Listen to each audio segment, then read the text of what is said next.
Assalamualaikum warahmatullahi wabarakatuh. Pertama-tama marilah kita bersyukur kepada Allah Subhanahu wa taala yang telah memberikan kesehatan kepada kita semua.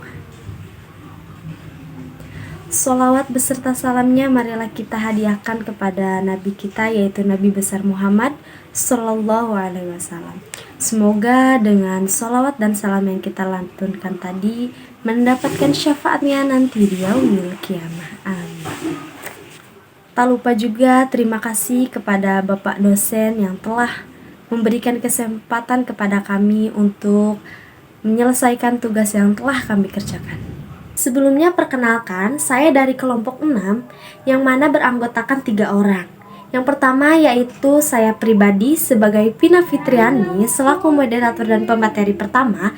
Yang kedua yaitu ada teman saya bernama Miftahul Jannatun Nisa sebagai pemateri kedua. Yang ketiga yaitu ada Ibu Maci sebagai pemateri ketiga.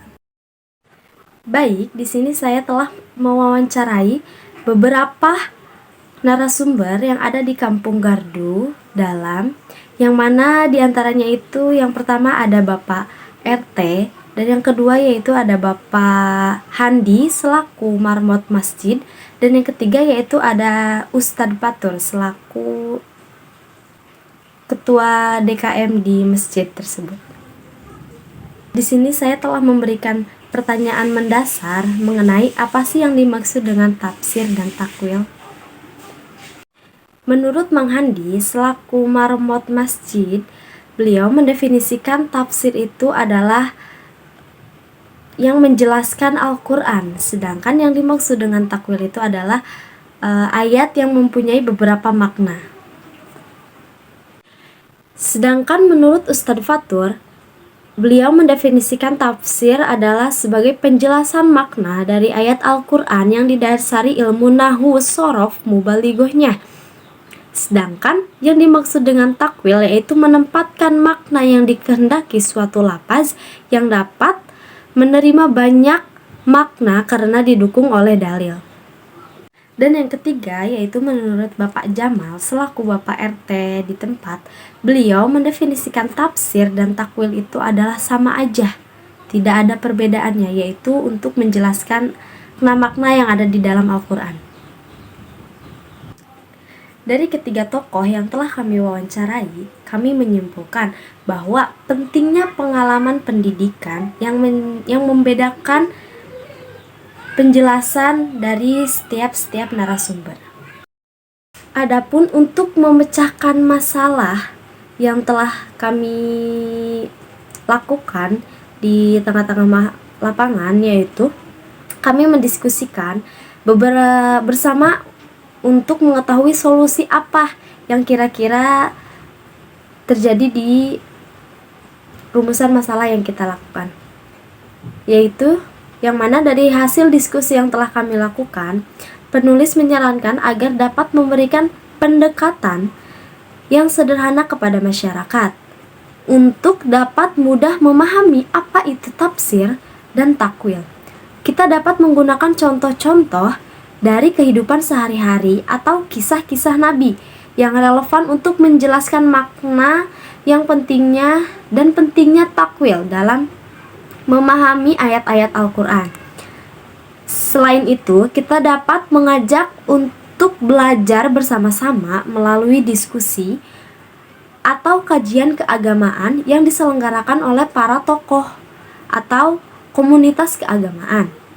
Dengan pendekatan yang santun dan penuh dengan kasih sayang dan pengertian, kita dapat membantu mereka untuk memahami konsep tafsir dan takwil dengan baik.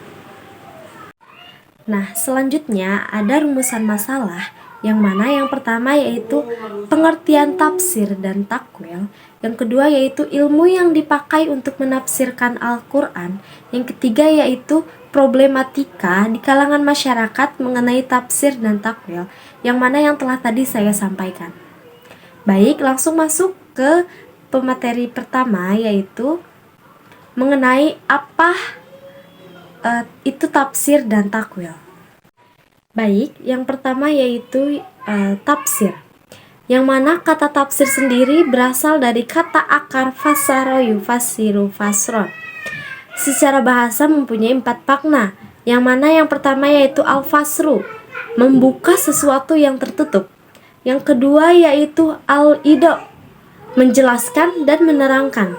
Yang ketiga yaitu al-ibanah, yaitu keterangan dan penjelasan.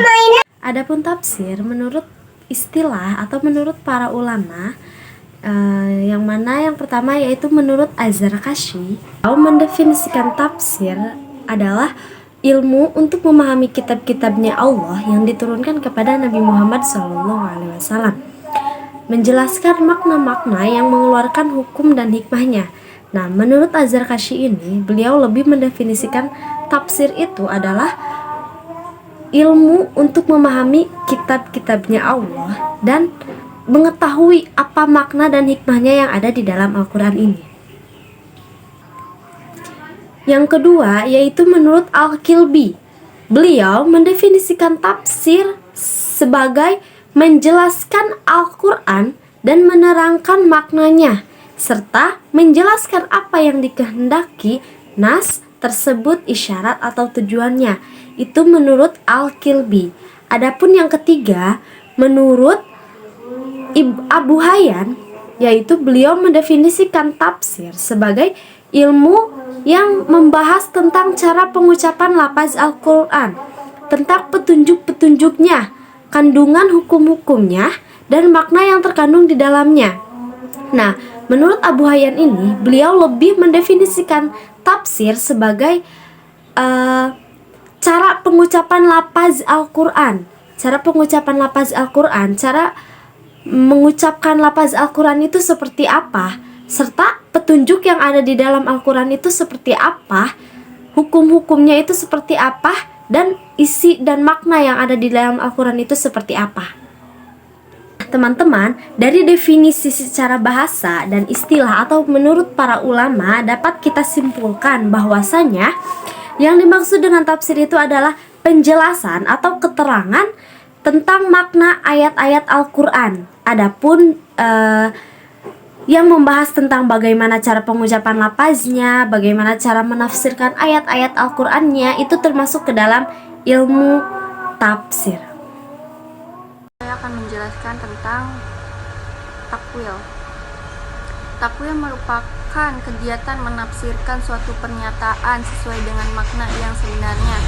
Istilah takwil biasa digunakan dalam kajian Al-Quran untuk menetapkan suatu makna yang ada pada kalimat-kalimat yang berbeda dengan maknanya lahiriah.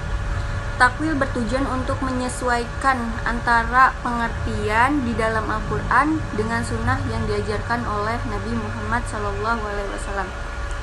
Istilah takwil dapat diartikan menjadi mengembalikan, memalingkan, dan menyiasati.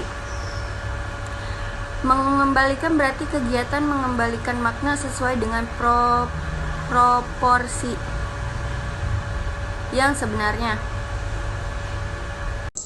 Saya di sini akan menerangkan ilmu-ilmu yang dipakai dalam menafsirkan Al-Quran.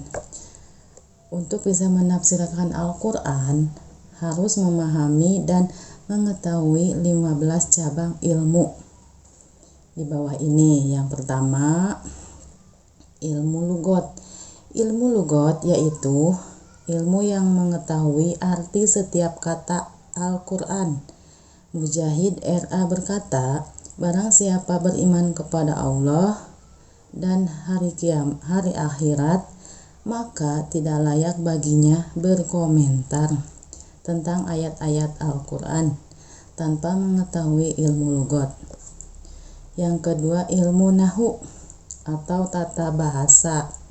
Sangat penting mengetahui ilmu nahu karena sedikit saja i'rob atau bacaan akhir kata berubah akan mengubah arti perkataan itu. Yang ketiga, ilmu sorof atau perubahan bentuk kata. Ilmu sorof sangat penting karena perubahan sedikit bentuk suatu kata akan mengubah maknanya. Contohnya, Ibnu Faris berkata, jika seseorang tidak mempunyai ilmu sorof, berarti ia telah kehilangan banyak hal. Yang keempat, ilmu istiqoq atau akar kata. Mengetahui ilmu istiqoq sangatlah penting. Dengan ilmu ini dapat diketahui asal usul kata. Yang kelima, ilmu ma'ani. Ilmu ini sangat penting diketahui karena dengan ilmu ini susunan kalimat dapat diketahui dengan melihat maknanya.